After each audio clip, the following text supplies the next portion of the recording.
Good evening, dear friends, and welcome to our Friday night soiree on Doves for Peace. My name is Brother Sean, and I'm a member of the Teo community of Interfaith Franciscans. And my purpose of being here is to share with you something on the matter of spiritual healing by distance. It's an interesting topic, and a lot of people practice spiritual healing, and they also practice healing by distance. But what is spiritual healing by distance? Well, let's look at the three key words. Spiritual. What does the word spiritual mean for you? And then healing. What is healing saying to you? And then, of course, we've got the word distant, so that would be saying to you, you're sending it from you to someone either near or far away. Spiritual healing is spiritual in the sense it reaches the spiritual roots of the individual in need of healing. The aim is that there should be total healing, and if necessary, that can include the mind, the body, the soul. It is a truly inner healing experience. Spiritual healing is as old as time itself, practiced and recorded in history by all great civilizations. Since the very beginning, health has been important to mankind.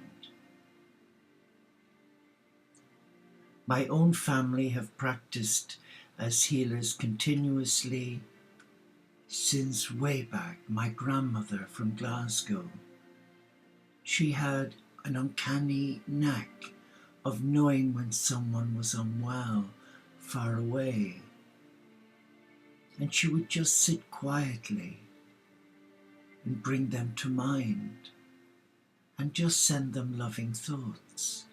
That's healing. And another dear friend who's crossed over was quite old, and she used to find a picture of her friend who was unwell and just sit with the picture of her friend and send love to them. That's another form of healing.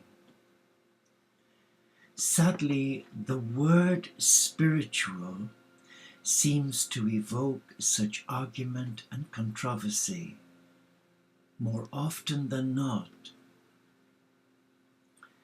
It's linked in people's minds to spiritualism, one of the world's principal religions.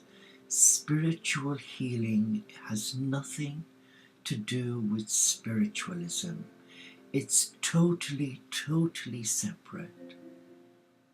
Spiritual healing has more to do with embracing a way of life that is all-encompassing of the Supreme Spirit than a religion.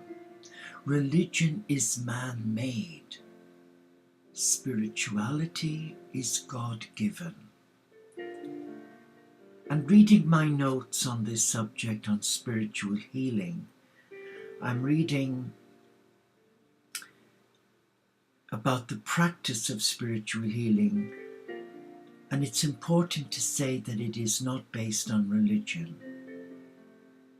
And although religion is not brought into a lot of people's healing, I bring it into mine because my vocation is that of a contemplative Franciscan monk.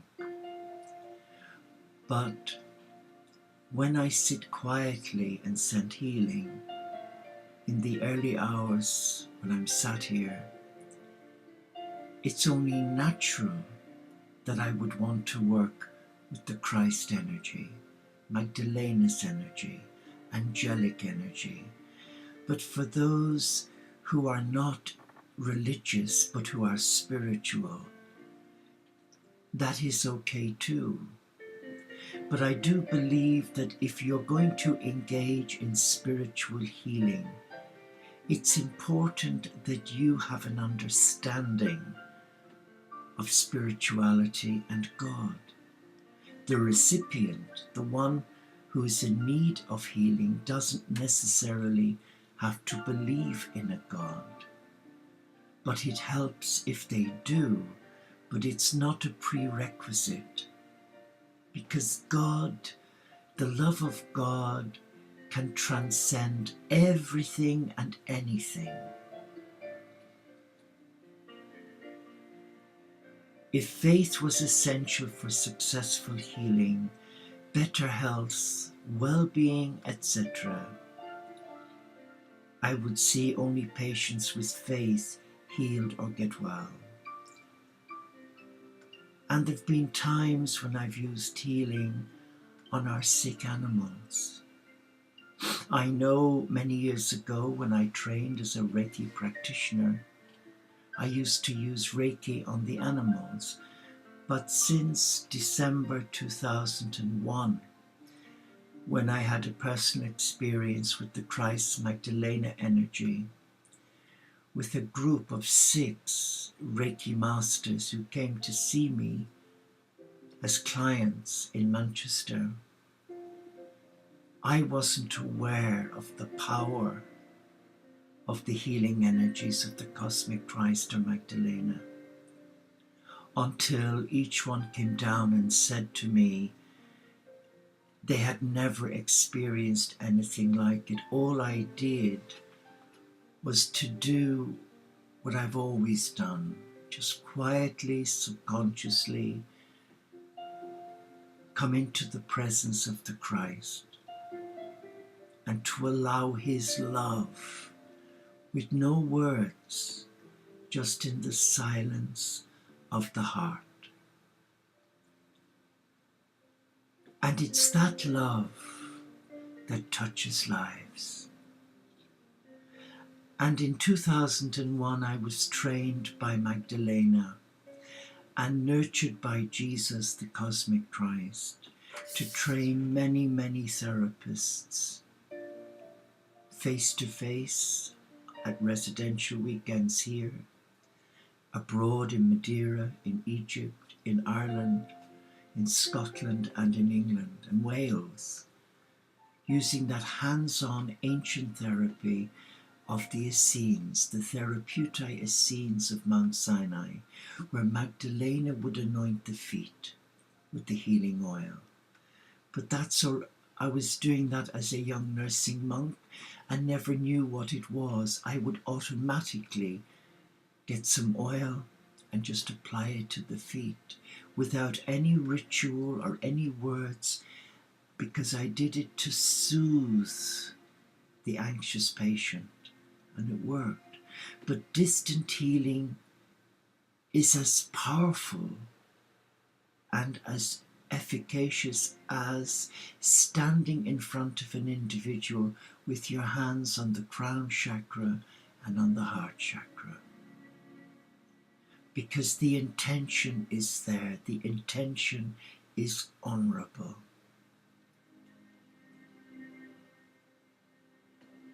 When healing is given to patients, they will experience an overall soothing feeling, a soothing experience that allows them relax for a moment or two. And after a healing has been done by distance, I would always contact the person from here, and I would check out with them how they were feeling. But if something was happening, they would share it with me. But the beauty of distant healing, spiritual healing, there are no adverse side effects for the person. That's what's so beautiful about spiritual healing by distance. I want you to stop for a moment and just come into your heart. Just come into your heart for a moment. We began our talk this evening by looking at the 3 key words: spiritual, healing, distant. And the answer is in those 3 words. It's not a religious healing, it's a spiritual healing. It's the spirit of the love of God that is transferred from the one offering the healing by distance. And anyone can access that healing. Anyone. In any country of the world. They can be in New Zealand, America, Canada, Africa. I've even had clients in the early days who couldn't come and see me because they were in Russia or Canada. So we would arrange a Skype and I would take the details. And then at a certain time, I would email them or Skype them to say, for example, at 8 o'clock on Friday, the 12th of October, and I would do the time zone. For example, they would be 5 hours behind. So that would be 3 in the afternoon. I would say, I will be sitting in quiet, reflective silence, and I would like you to join me. It's important that if you're doing distant healing, it's always good to ask the person to join you. Because, for example, if you're sending distant healing and you want it to be powerfully efficacious for them, it's always wise to ask the person to join you in spirit and to sit, so that when you begin the technique, and I'll discuss that, it's good to have them with you in the silence, so that when you face the west, Archangel Raphael is the Archangel of the West, the Archangel of healing. You may disagree with that. A lot of spiritual healers would say, of the Buddhist tradition, I would face the East. That's okay. You go with your heart. You must always work from your heart. Take the head away. Spiritual healing by distance does not embrace the head. It must always come from the heart. The heart is the center through which you release love with the intent of touching the person's life. So, the word healer is not a word I've ever used. I am not a healer. And any spiritual person who says, well, I'm a spiritual healer, I would run a mile from them. No human being is a healer. The only person who heals is God, the Creator, the Supreme. We must establish that, because there are so many practitioners today, and they really give me heartburn. And they say, I am a spiritual healer, what are you? And I'd say, I don't know what I am, but I'm not a healer. When we work with the Magdalena Christ energy, I'm not the healer, I'm the facilitator, a conduit, a vessel, a vehicle. I am not a spiritual healer. And I have to reiterate that, And anyone who says they are, then it's an egoic response. And that is such a hot potato for me. Because a person who's embroiled in the egoic aspect of healing is not an effective conduit of healing. We must be devoid of ego. We offer the heart to the Supreme, and we call on the Supreme to release the love from our heart center. And you can use spiritual healing by distance to someone you know and love who's crossed over, so that their passage is safe to the presence of God. And you can also use it, wait for it, and I know one of our visitors who's joined us, Heather, who was a midwife, you can also use it to help women conceive in a barren womb. Absolutely. It is an amazing vehicle to help and support a child of God to conceive in a womb that clinically is asymptomatic, not possible of conceiving, but the power of that spiritual love can transform an inanimate object into something very beautiful. Let me reflect now on my notes, because it's such a big issue, a big area of knowledge. There's so many people writing about it.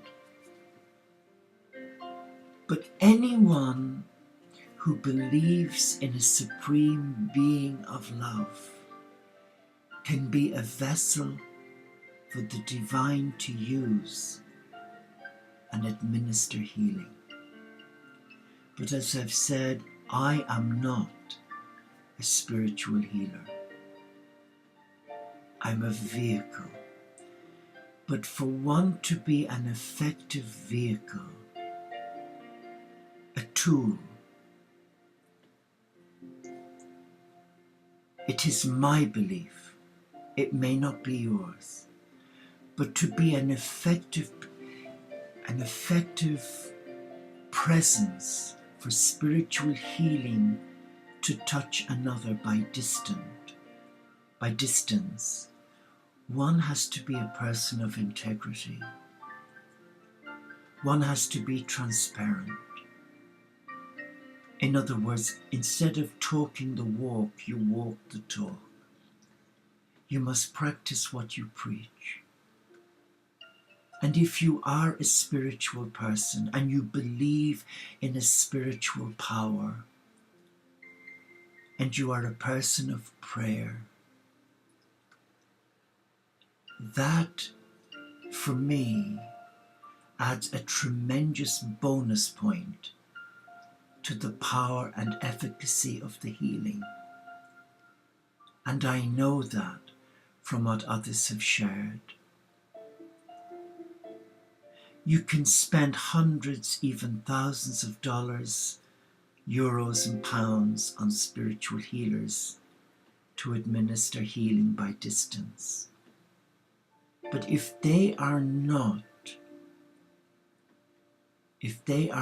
aligned to the higher self, where they don't pray, meditate, or embrace spirituality, then the process they use, the tools they use, are ineffectual. Why do I say that? Because there are so many charlatans, and there are, and I've met with quite a few on my travels around the world, and it's made me back off. from asking them for healing. Or they come running at you.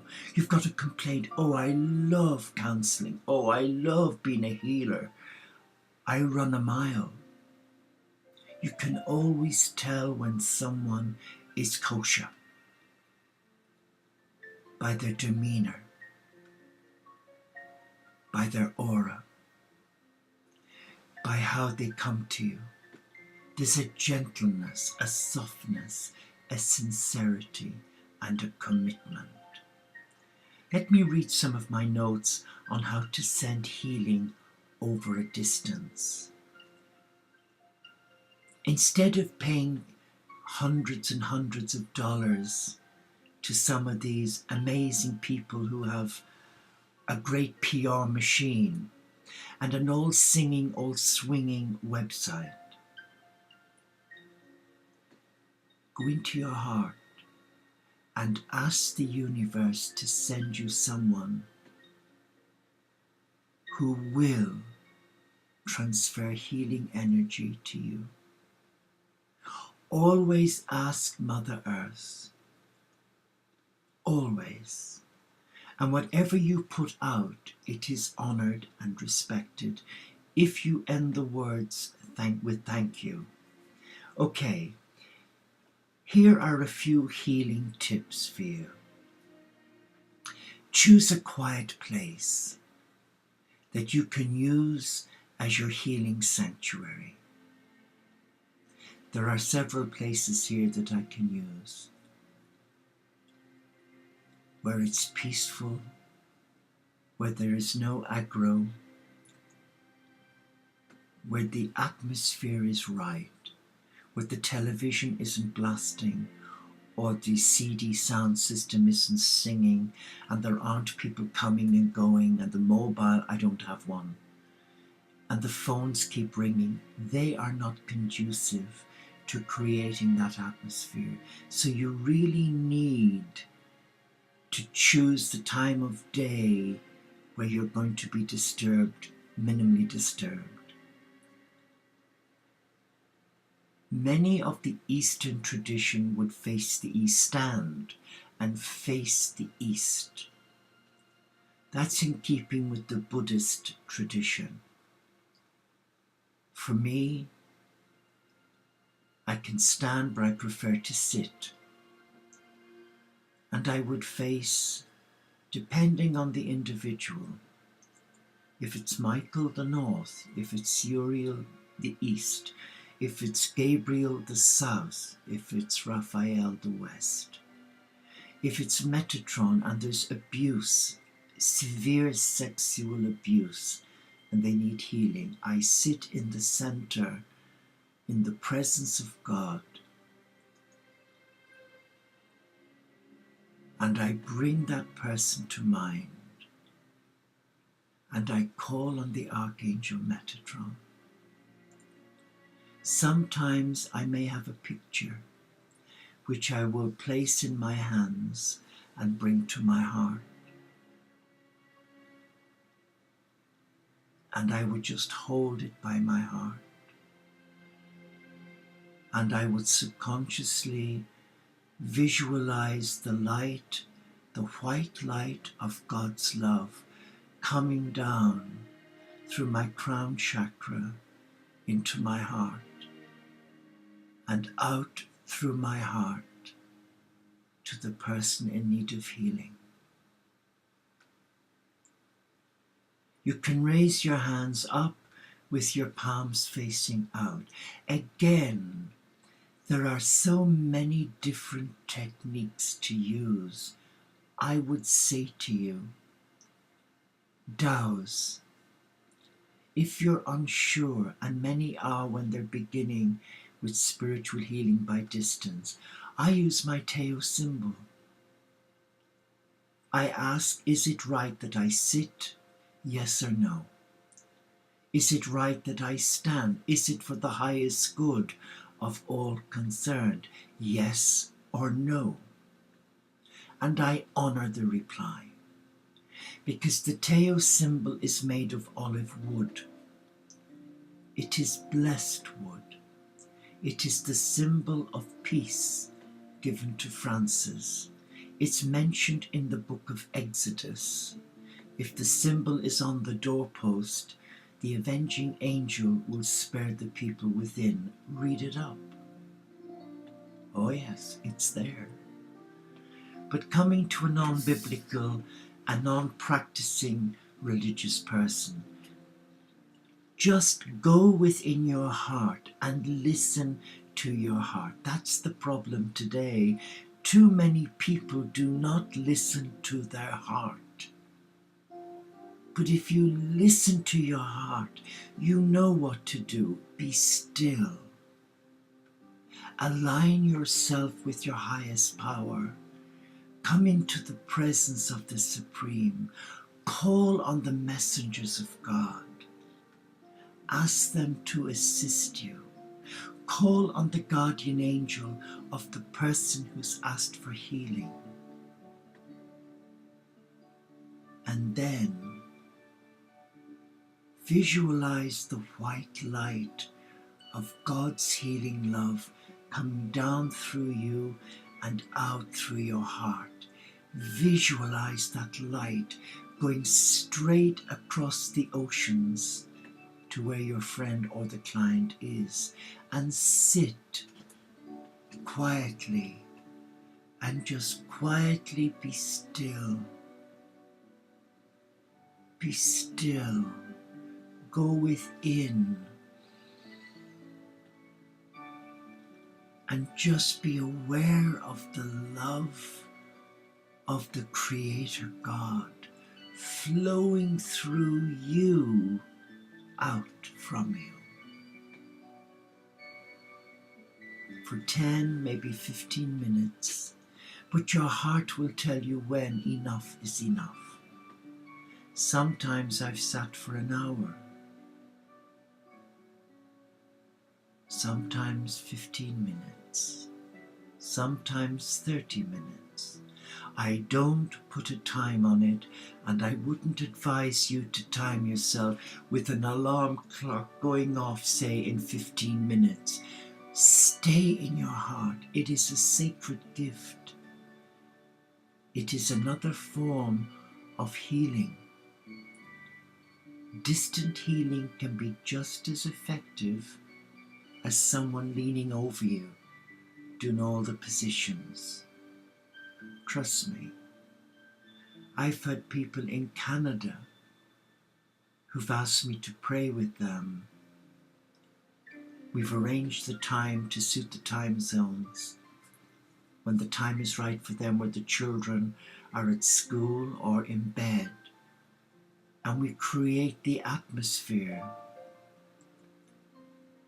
I ask them always to light a candle of gratitude to the universe, a candle of a light to whoever they believe in or not, but a candle to say thank you for what will happen. And if they believe in a God or angels, I would say light it to say thank you to them. And I would always finish the session with a simple prayer in my own words to God. For example, Father, Mother God, you have shared your most beautiful gift of selfless love.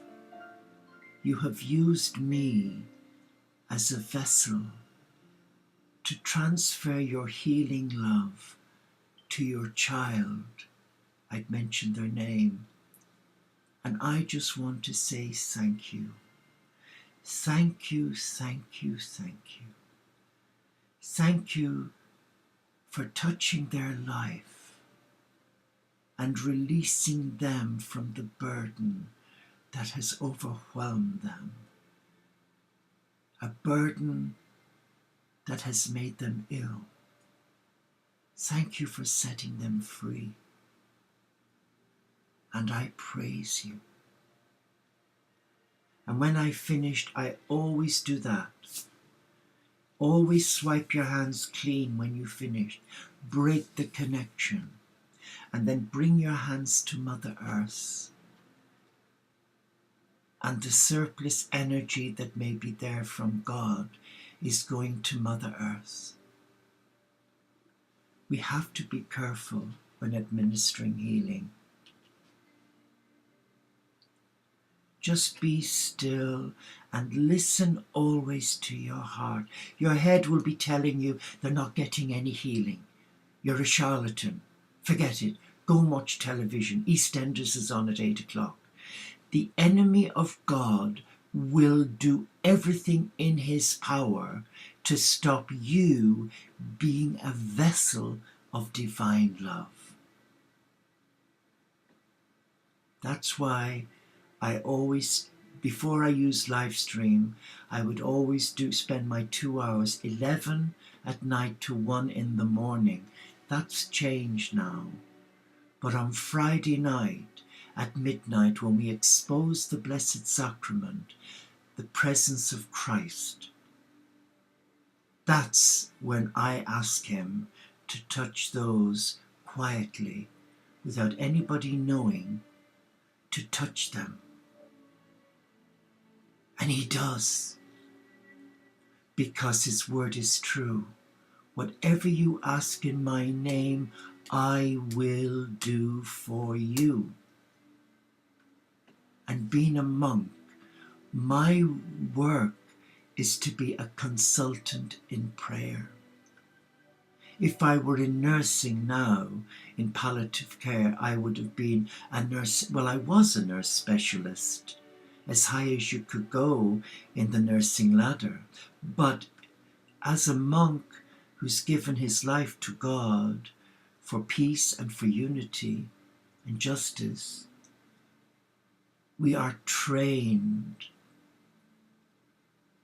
to embrace prayer with fasting, in meditation, and discipline as our way of life. So we have the ingredients, the tools.